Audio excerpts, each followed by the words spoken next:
സംസ്ഥാനത്തെ സർക്കാർ ജീവനക്കാരുടെയും അധ്യാപകരുടെയും വ്യക്തിവിവരങ്ങൾ അടങ്ങുന്ന ഡാറ്റ മുഖ്യമന്ത്രിയുടെ ഓഫീസ് വ്യാപകമായി ചോർത്തിയെന്ന് പ്രതിപക്ഷ നേതാവ് വി.ഡി. സതീശൻ പറഞ്ഞു.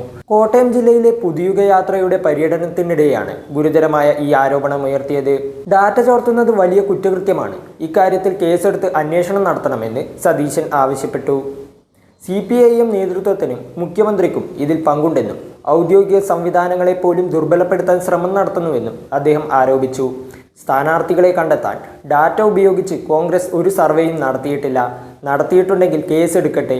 ഖജനാവിൽ പൈസയില്ലാത്തപ്പോഴും കോടികൾ ചെലവഴിച്ചാണ് ഇവർ തെരഞ്ഞെടുപ്പ് പ്രചാരണം നടത്തുന്നത്. കടം വാങ്ങിയാണ് ഇതെല്ലാം.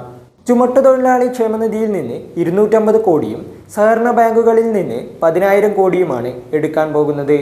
ജനങ്ങളുടെ നികുതി പണം ഉപയോഗിച്ച് തിരഞ്ഞെടുപ്പ് പ്രചാരണം നടത്തുന്നതിനെതിരെ നിയമപരമായി നേരിടുമെന്നും സതീശൻ മാധ്യമങ്ങളോട് പറഞ്ഞു.